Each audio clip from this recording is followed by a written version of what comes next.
Capítulo 3 – Considerações adicionais sobre o jardim de infância, a infância de Tolstói.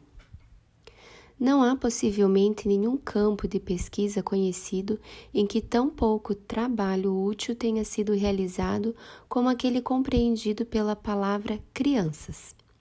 O vasto campo está sob nossos olhos, mas quem mapear a região precisará escrever inexplorado, em grandes extensões. Estudiosos começam a suspeitar que os erros que cometemos por causa dessa ignorância são graves e prejudiciais. Por exemplo, não são todos os nossos esquemas de educação fundamentados na presunção de que a mente de uma criança, seu homem racional e emocional, começa muito pequena e cresce na proporção do crescimento de seu corpo? Não podemos dizer se esse é realmente o caso. As crianças, de forma geral, guardam para si seus raciocínios, não obstante seus modos cativantes e suas sinceras confidências. Mas se uma criança se revelasse por acaso a um de nós, ficaríamos surpresos ao descobrir que a criança tem uma inteligência muito mais apurada, pensamentos muito mais sábios e a alma muito mais elevada que a nossa. Quando a genialidade for capaz de erguer o véu e nos mostrar uma criança, fará um serviço que em nosso presente estado de raciocínio dificilmente seremos capazes de apreciar. E quando a genialidade ou a simplicidade, ou ambas, nos tiverem dado estudos suficientes a fim de que possamos fazer generalizações, sem dúvida reconsideraremos todo o assunto e ficaremos assombrados com o menosprezo com que temos tratado as crianças sob o nome de educação. O Conde Tolstói nos dá em Childhood, Boyhood, Youth, o inconfundível retrato da criança, uma redução, na qual a mãe pode enxergar seu filho e reconhecer o que e o quanto existe dentro dele. Como nossa própria querida mãe, escreve o pequenino nos versos que fez para o aniversário de sua avó. E então, quando os versos são lidos, a humilhação de alma pela qual ele passa e com certeza espera que o pai e a avó o considerem um hipócrita. Por que escrevi isso? Ela não está aqui e não era necessário mencioná-la. Eu amo vovó, é verdade, eu a reverencio, mas ainda assim elas não são a mesma pessoa. Por que escrevi isso? Por que menti?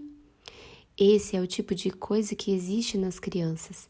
Reconhecemos isso enquanto lemos e lembramos dos dias turvos de nossa infância, quando também tínhamos um órgão da verdade, tão perfeitamente delicado, e a recordação deve avivar nossa referência à consciência das crianças.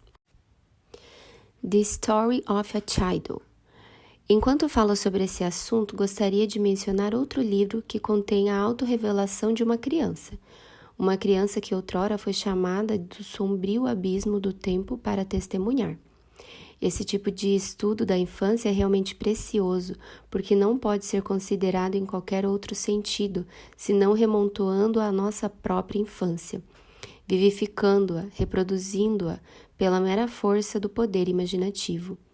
Esta é absolutamente a única maneira de desenvolver empatia pelas crianças, pois elas, com todas as suas confidências francas e tagarelices prontas, são pessoas completamente inescrutáveis, que nunca dizem a qualquer pessoa o tipo de coisa que lemos nessa story.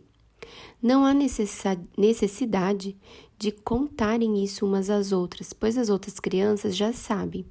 E quanto a contar aos adultos, as crianças estão totalmente persuadidas de que nenhum adulto, nem mesmo a mãe, poderia entender. Talvez Otto, o cachorro, possa. Sendo assim, tais confidências que a mãe amorosa se dedica em vão para obter serão derramadas nos ouvidos dele.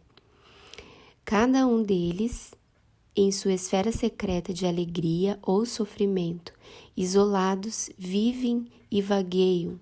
Nossos espíritos eremitas, nossos olhos enxergam tudo ao redor de forma apaixonada ou com lamento. suas próprias matizes do frescor do coração extraídas. E isso é ainda mais notável no caso das crianças do que no nosso. É uma lei de nossa natureza com a qual é absolutamente inútil contender. O nosso único meio de verdadeira intimidade com uma criança é o poder de rememorar nossa própria infância, um poder que estamos prontos a deixar escapar como algo sem importância vital. A senhorita Margaret Deland nos ajuda neste processo. Em Ellen, reconhecemos nosso velho eu, com poucas diferenças. Nossos próprios impulsos, dos quais lembramos com ternura, mas raramente complacência, eram naquele tempo tão irracionais, inconsequentes, amorosos e heróicos, e normalmente tão cansativos para o mundo adulto quanto os de Ellen. Se depois de lermos The Story of a Child, nos levantarmos um pouco mais humildes, um pouco mais modestos, prontos a acreditar em mais do que enxergamos, certamente isso não nos causará nenhum dano e deverá abençoar e ajudar as crianças. Gostaria de discordar de apenas um pensamento da autora. A senhorita Deland acha que compreender as crianças pode ser algo saudável para os mais velhos. Mas quanto às crianças, ela acredita que a maioria de nós é capaz de crescer maravilhosamente bem, apesar disso e de todas as outras dificuldades. Em certo sentido, isso é verdade, mas por outro lado, uma das coisas mais tristes da vida é observar o esplêndido material infantil se reduzir a um lugar comum, a uma maturidade desinteressante, de um tipo que não faz o mundo parecer nem melhor nem pior. A infância de Tolstói e a da pequena heroína da senhorita Deland parecem estar muito longe do jardim da infância, mas na verdade essas duas revelações sobre o que as crianças são conduzem nossa discussão a um único ponto. Conta-se que não faz muito tempo, na Universidade de Edimburgo, a figura de maior destaque da faculdade foi o Sr. James Simpson, o descobridor do clorifórmio. Outro dia, o seu sucessor e sobrinho, o professor Simpson, foi convidado pelo bibliotecário da universidade a ir até a biblioteca e selecionar os livros sobre aquele determinado assunto que já não eram mais necessários. E sua resposta ao bibliotecário foi a seguinte, abre aspas, pegue todos os livros com mais de 10 anos e coloque-os no porão, fecha aspas. Na medida em que a educação é uma ciência, a verdade, até mesmo de 10 anos atrás, quanto mais de 100, não é a totalidade da verdade no presente. Abre aspas, pensamentos superiores aos seus próprios pensamentos, aqueles elevados videntes foram dados. Fecha aspas. E o ardor de nossa apreciação, a diligência de nossa aplicação daquelas verdades que os grandes pioneiros, Froebel e os demais, conquistaram para nós, por meio de nada menos que um discernimento profético, crescerá na proporção em que a urgência do esforço educacional nos pressionar. Mas infelizmente, e digo infelizmente para os anseios da natureza humana preguiçosa, não temos um papa educacional. Devemos pensar, bem como trabalhar por nós mesmos, naquelas coisas que pertencem à perfeita criação de nossos filhos. O que devemos a Froebel? Nós reverenciamos Froebel, compartilhamos muito de seus grandes pensamentos. Não podemos dizer que tomamos emprestado, porque alguns deles, como as relações da criança com o universo, são pelo menos tão antigos quanto Platão. Outros pertencem à prática e à experiência universais, e isso mostra sua exatidão psicológica. Froebel reuniu pensamentos e práticas difusos, sistematizando-os, mas ele fez algo maior do que isso. Ele ergueu um altar ao entusiasmo da infância, sobre a qual a chama nunca mais se apagou. A verdadeira professora do jardim de infância é a artista entre as professoras. Ela está repleta de inspiração por seu trabalho e provavelmente a maioria dos professores sinceros capta algo de seu fervor. algum senso de beleza da infância e do fascinante deleite do trabalho verdadeiramente educacional. Requisitos de uma pessoa. E, contudo, faço uma ressalva. Nosso primeiro cuidado deve ser preservar a individualidade, dar espaço à personalidade das crianças. Entretanto, pessoas não crescem em jardins, muito menos em estufas. Viver em condições cuidadosamente adaptadas às suas necessidades é um benefício duvidoso que alguém pode obter. A dose exata de sol e sombra, poda e adubo é boa para uma planta cujos usos são subordinados, por assim dizer, às necessidades e prazeres de seu dono, mas uma pessoa que tem outros usos no mundo e uma mãe ou professora que considera a criança uma planta e se considera a jardineira só serão preservados de graves erros pela força da natureza humana existente nelas. A natureza como uma educadora. A noção de suplementar a natureza desde o nascimento da criança é perigosa.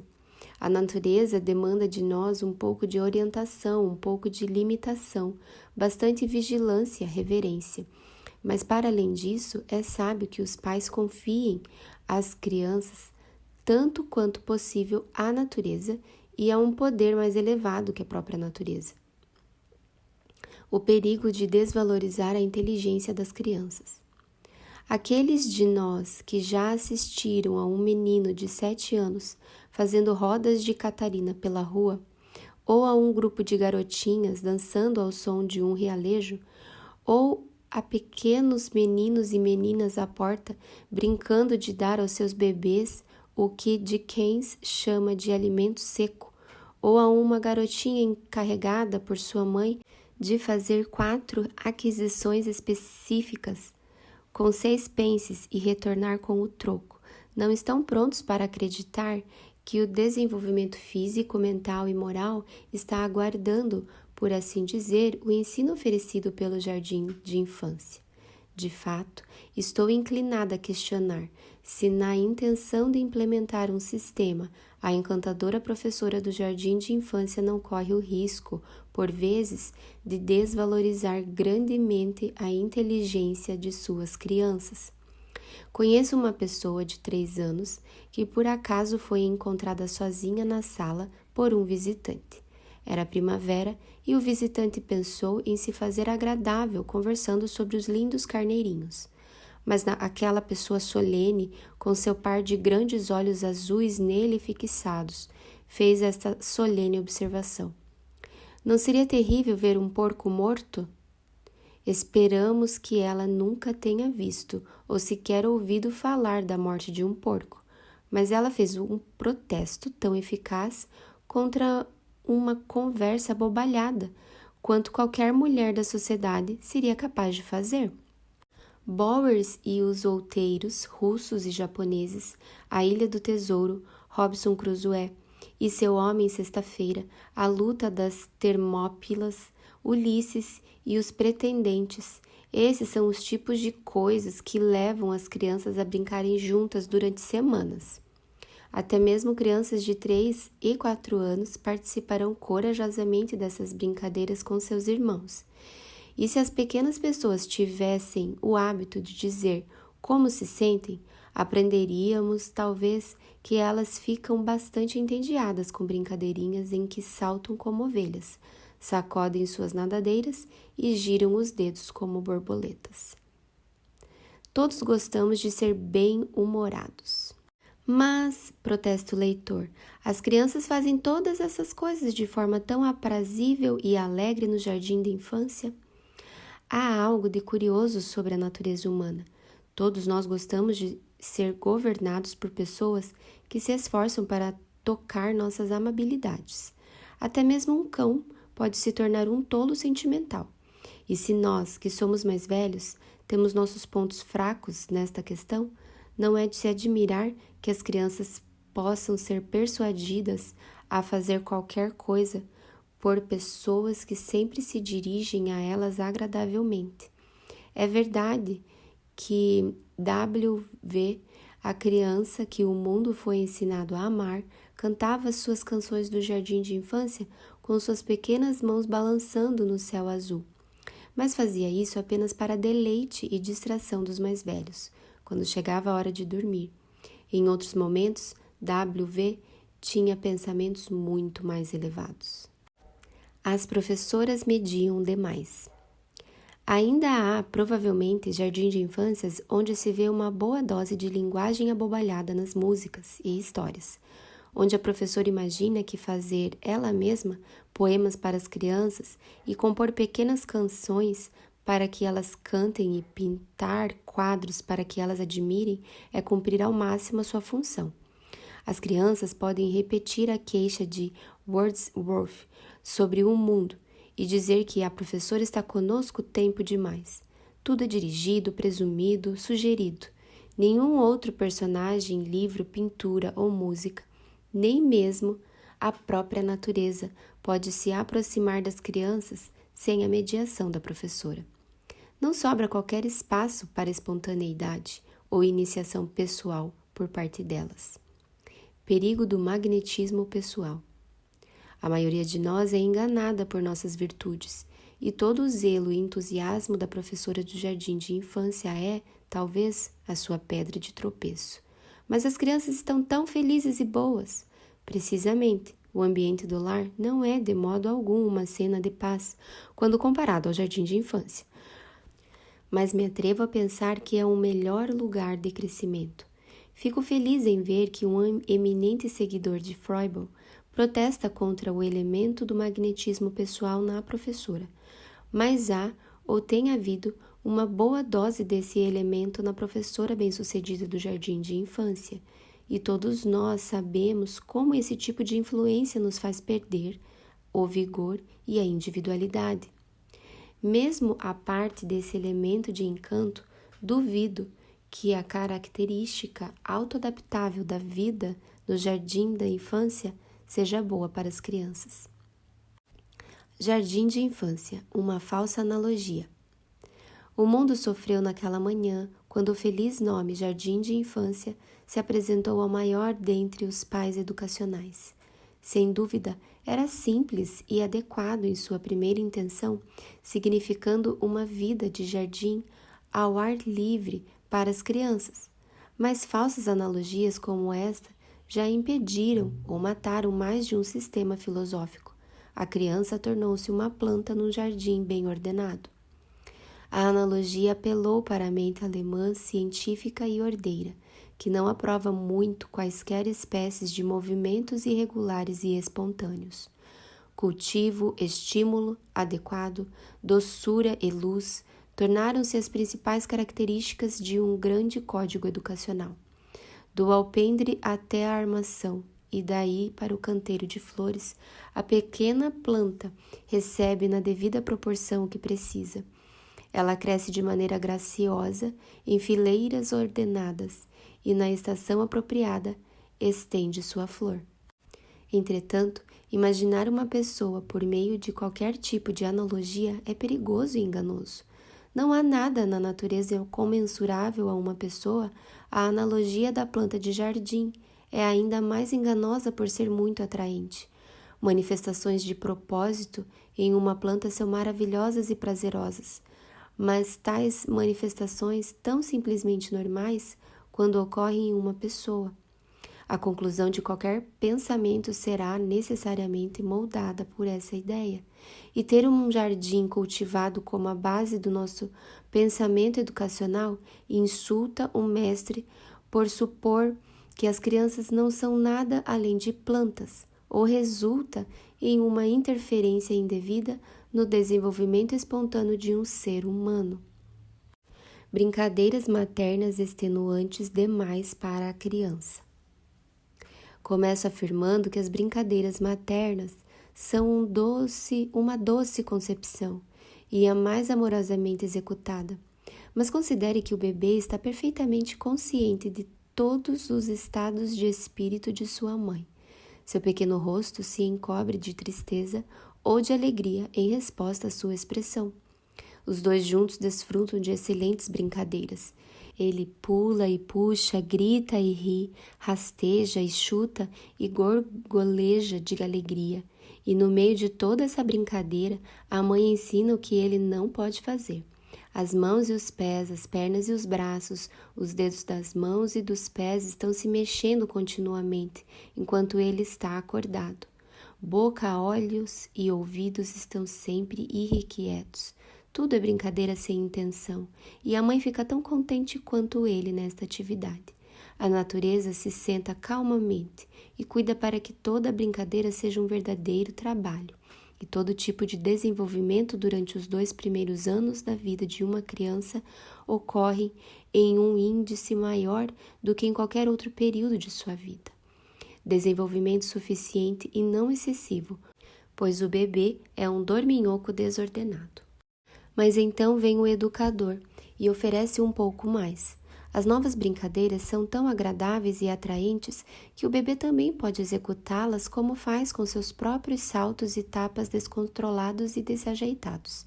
Entretanto, o esforço do bebê em seus primeiros 2 anos de vida é o mais pesado que ele conhecerá, e a mãe lhe está acrescentando ainda mais trabalho. Sua empatia por sua mãe é tão aguda que ele percebe algo extenuante na nova brincadeira, apesar de todos os sorrisos e conversas agradáveis. Ele responde por meio de esforço, um grande esforço em relação ao seu tamanho. Seus centros nervosos e seu poder cerebral estão sendo indevidamente sobrecarregados, e parte da alegria de viver está sendo tirada dele, de modo que, embora sua resposta infantil à educação direta seja muito encantadora, ele terá menos poder latente sobrando para os futuros apelos da vida. A sociedade de iguais é muito estimulante para uma criança. Vamos seguir a pequena pessoa até o jardim de infância, onde ela tem o estímulo dos colegas de sua própria idade. Isso é certamente estimulante. Para nós, nenhuma sociedade é tão estimulante quanto a de um número de pessoas de nossa própria idade e posição. Esta é a grande alegria da vida universitária, uma alegria saudável para todos os jovens por um tempo limitado. Contudo, pessoas de 20 anos têm ou deveriam ter algum comando sobre os seus centros inibidores.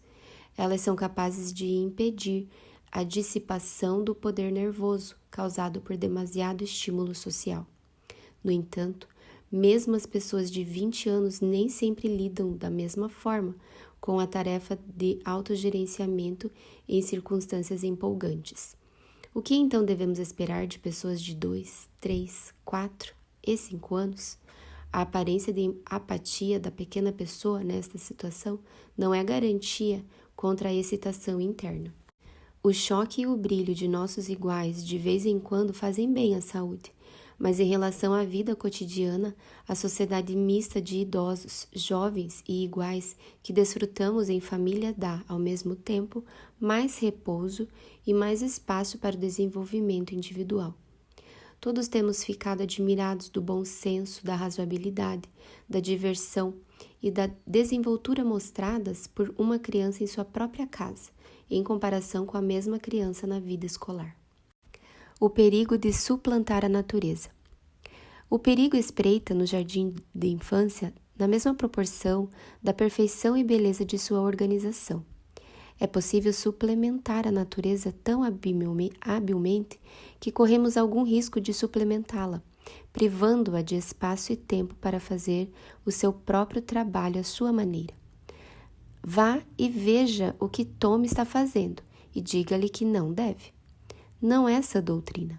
Tom deve ser livre para fazer o que quiser com seus membros e sua mente durante todas as horas do dia, desde que esteja se sentando apropriadamente durante as refeições. Ele deve correr e pular, saltar e cair, deitar-se de bruços para ver uma minhoca ou de costas para observar as abelhas em uma limeira. A natureza cuidará dele e instigará nele o desejo de conhecer muitas coisas. E alguém precisa lhe contar o que ele quiser saber, e de fazer muitas coisas, e alguém deve estar por perto para corrigi-lo, e de ser muitas coisas, malvadas e boas, e alguém deve dar-lhe direção. A importância da iniciativa pessoal. Aqui chegamos ao ponto crucial da questão do jardim de infância. A mãe ocupada diz que não tem tempo para ser esse alguém, e a criança correrá solta e adquirirá maus hábitos. Mas não devemos fazer do hábito um amuleto. A educação é uma vida, bem como uma disciplina. Saúde, força e agilidade, olhos brilhantes e movimentos atentos, vêm de uma vida de liberdade, ao ar livre se possível. E quanto aos hábitos, não há hábito ou poder tão útil para o homem ou para a mulher como o da iniciativa pessoal. A desenvoltura que habilitará as crianças de uma família a inventarem suas próprias brincadeiras e ocupações ao longo de um dia de verão vale mais para a sua vida futura do que uma boa dose de conhecimento sobre cubos e hexágonos, e ela não resulta da intervenção contínua por parte da mãe, mas de muita inatividade magistral. Pais e professores devem semear oportunidades. O erro educacional de nossos dias é que acreditamos demais em mediadores. Entretanto, a natureza é sua própria mediadora e compromete-se a encontrar trabalho para a visão e audição, tato e paladar.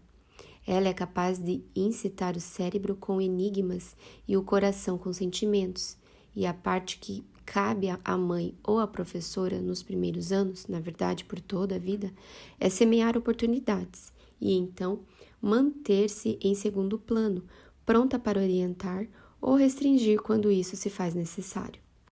As mães se esquivam de seu trabalho e o colocam, como diriam, em mãos melhores do que as suas, porque não percebem que deixar com sabedoria as crianças em paz é sua tarefa principal, visto que toda mãe tem na natureza uma serva totalmente adequada, que sabe harmonizar o devido trabalho e o devido descanso da mente, dos músculos e dos sentidos.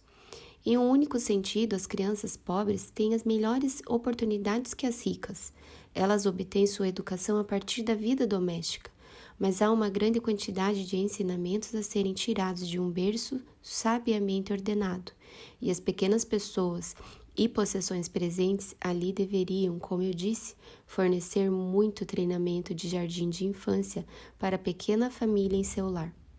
Aos 6 ou 7 anos, devem começar as lições definidas, e estas não precisam ser diluídas nem servidas com geleia para as inteligências aguçadas que deverão crescer por meio de sua nutrição.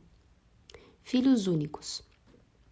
E o que dizer de filhos únicos ou da criança grande demais para brincar com seu irmãozinho?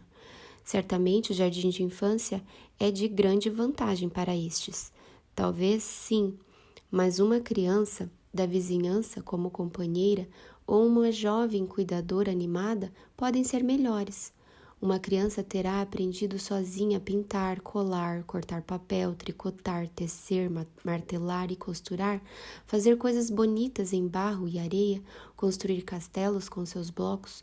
Possivelmente também terá aprendido sozinha a ler, escrever e fazer somas, além de incontáveis conhecimentos e noções sobre o mundo em que vive, aos 6 ou 7 anos. Mas insisto em que ela deve fazer essas coisas por escolha própria, desde que seja encorajada a manter o padrão de perfeição em suas pequenas atividades. Deve-se permitir que a criança ordene parte de sua vida. Os detalhes da vida familiar lhe darão a paz de uma vida ordenada. Mas quanto ao resto, a criança deveria ter mais tempo de crescimento livre do que a escola mais encantadora é capaz de oferecer. O fato de as lições parecerem brincadeira não as recomenda. Elas anseiam pela liberdade e por seu próprio senso de ordem pertencentes à brincadeira. A maioria de nós tem poucas oportunidades de ordenar as próprias vidas, por isso é importante valorizarmos os anos que a criança pode aproveitar para ganhar essa experiência alegre. Helen Keller. Creio que o que eu disse sobre desenvolvimento natural, em oposição a qualquer sistema cuidadosamente organizado, é respaldado por uma contribuição recente, de valor singular, a ciência da educação. Refiro-me à autobiografia de Helen Keller. Quando tinha 19 meses de vida, Ellen teve uma doença grave, motivo pelo qual perdeu a visão e a audição, e, consequentemente, a fala. Ela nunca recuperou os sentidos perdidos, e ali poderíamos afirmar, estaria uma alma quase inviolavelmente selada, para a qual não haveria nenhuma aproximação, a não ser por meio do único sentido do tato. No entanto, o livro desta senhora, escrito com as suas próprias mãos, sem qualquer auxílio de terceiros, ela usou uma máquina de escrever, praticamente sem necessidade de revisão, deveria ser considerado um clássico pela pureza e fecundidade do estilo, independentemente do interesse vital do conteúdo. Como tal milagre foi realizado? De sua infância, a própria Ellen diz que, salvo algumas impressões, as sombras de seu cárcere a envolviam. Contudo, sempre havia rosas pela casa, e ela tinha o sentido do olfato, e havia amor, mas ela ainda não era uma criança amorosa. Quando tinha 7 anos, a senhorita Sullivan veio até ela. Esta senhora era cega há alguns anos e esteve no Instituto Perkins, fundado pelo Dr. Howe, que havia libertado a inteligência de Laura Brigman. Mas a senhorita Sullivan não é um mero resultado de qualquer instituição. Ela é uma pessoa de boa sanidade e integridade, confiante em sua iniciativa pessoal e consciente desde o início de que seu trabalho era libertar a personalidade de sua pequena aluna e, de modo algum, impor sobre ela a sua própria.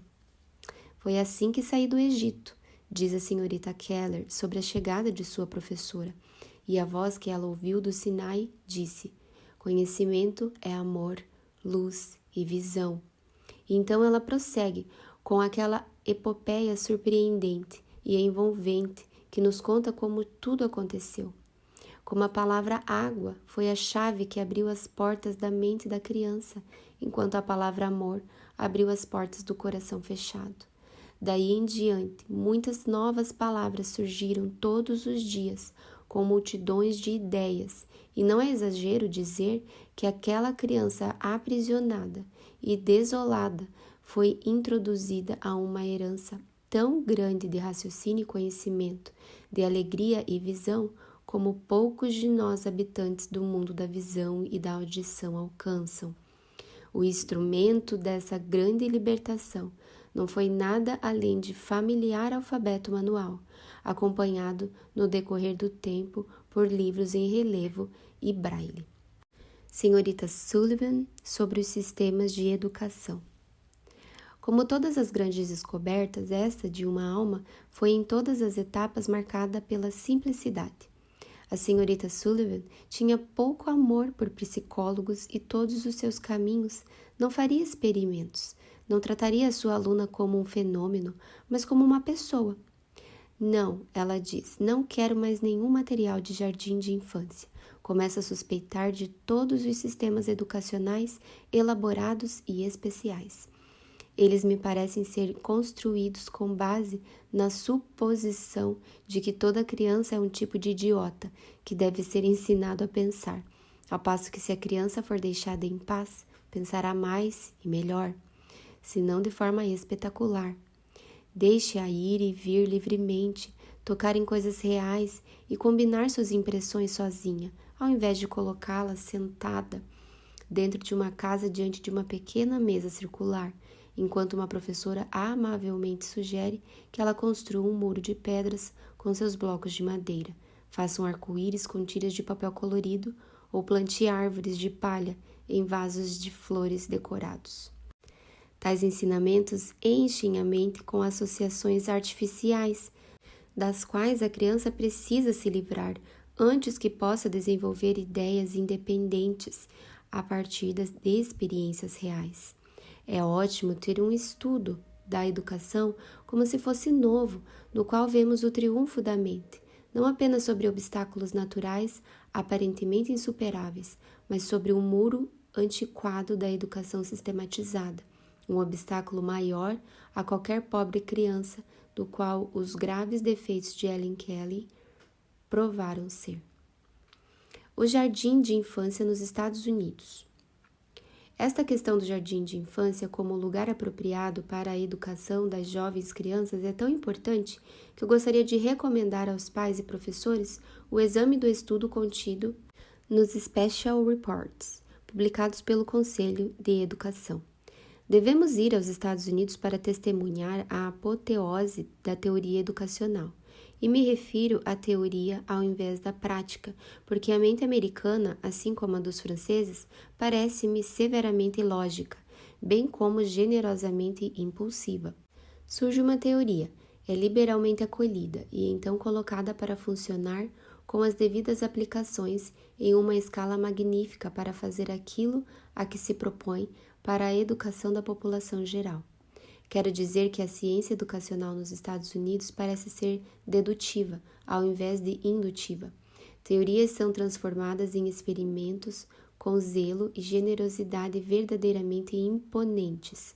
Uma teoria indutiva da educação é, por outro lado, alcançada por meio de experimentos longos, lentos, variados e laboriosos, que revelam um pouco de verdade universal aqui e ali.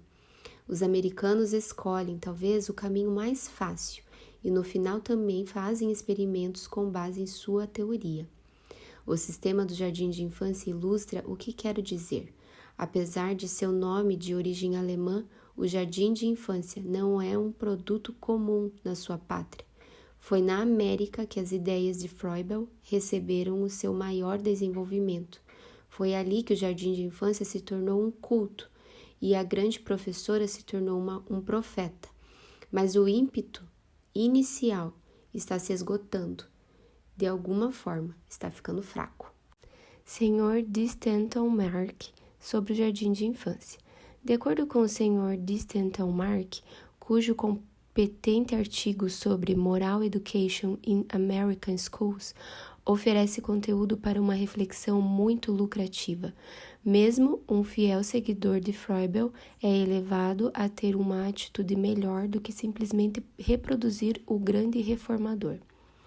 A palavra jardim de infância não é mais um substantivo próprio, que significa sempre e em toda parte a mesma coisa única, singular e idêntica. É um substantivo comum e, como tal, tem garantia de um lugar mais permanente no discurso americano. Ou seja, o pensamento educacional na América tende para a concepção ampla e natural expressa na frase: a educação é uma vida. Mas eu gostaria que os educadores desistissem do nome jardim de infância. Não posso deixar de pensar que é um pouco difícil para as mentes conscientes colocarem a capa da doutrina e da prática froebeliana sobre as concepções mais amplas e vivas que estão em uso atualmente. Até mesmo jardins de infância com prática aperfeiçoada acabarão sofrendo com a memória e o hábito de fraquezas, tais como são apontadas pelo Dr. Stanley Hall, nas seguintes palavras. Dr. Stanley Hall sobre o jardim de infância. A nova e mais decadente decolagem intelectual dos froebelianos americanos é a ênfase dada às brincadeiras maternas como o auge da sabedoria do jardim de infância. Tais brincadeiras são elaboradas a partir de poemas de baixíssima qualidade e músicas e imagens indiferentes, ilustrando certos acontecimentos da vida infantil, consideradas de significado fundamental e marcante. Eu li esses materiais em alemão e em inglês, dedilhei a música e dei um breve curso de palestras a partir de um ponto de vista empático, tentando conferir-lhes todo o significado que podia, mas sou levado à conclusão de que se eles não são positivamente prejudiciais e nocivos à criança e não provocam hábitos intelectuais anticientíficos e não filosóficos no professor, ainda assim devem ser substituídos por coisas infinitamente melhores disponíveis atualmente.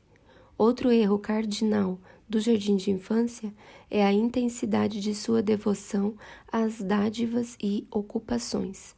Ao conceber tais ideias, Froebel mostrou grande perspicácia, mas ao deixar suas mãos O esquema se tornou uma expressão muito inadequada de suas ideias educacionais, mesmo para o seu tempo. Ele concebeu uma gramática de brincadeira e um alfabeto de atividades perfeitos, e quanto a isso, estava completamente equivocado. A brincadeira e a atividade eram relativamente pouco desenvolvidas, e embora seus artifícios fossem benéficos para as crianças camponesas do país, ofereciam uma vida muito pálida e irreal dentro dos interesses da cidade moderna. Com estas importantes afirmações, devo concluir esta avaliação superficial da importantíssima pergunta: seria o jardim de infância o melhor terreno para se treinar uma criança? Perguntas para uso dos estudantes. 1. Que episódio infantil é citado na obra de Tolstói? 2. Por que histórias tais como a de Miss Deland são valiosas? 3. O que devemos a Froebel? 4. O que podemos aprender com o verdadeiro jardim de infância? 5. Comente sobre a afirmação: pessoas não crescem em jardins. 6. Mostre que devemos dar oportunidade ao trabalho da natureza na educação. 7. Dê exemplos que mostram a inteligência das crianças. 8. Explique o prazer que as crianças obtêm das brincadeiras do jardim de infância. 9. De que maneira as professoras mediam demais? 10.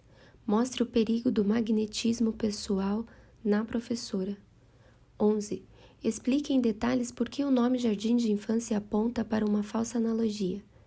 12. O que se pode dizer sobre as brincadeiras maternas de Froebel? 13. A sociedade de um grande número de iguais é o melhor tipo de sociedade para uma criança pequena? 14. Mostre os perigos de suplantar a natureza. 15. O que você diria sobre a importância da iniciativa pessoal? 16. De que maneiras os pais e professores devem semear oportunidades? 17. Os filhos únicos lucram com o jardim de infância? 18. De que maneiras devemos permitir que as crianças ordenem parte de suas vidas? 19. Cite algumas das lições que podemos aprender da autobiografia de Helen Keller. 20. A que conclusões chega a senhorita Sullivan, professora de Helen Keller, em relação aos sistemas de educação? 21. Explique o sucesso do jardim de infância nos Estados Unidos. 22. Que mudanças o Sr. Thurston Mark observa? 23. Cite alguns dos comentários do Dr. Stanley Hall.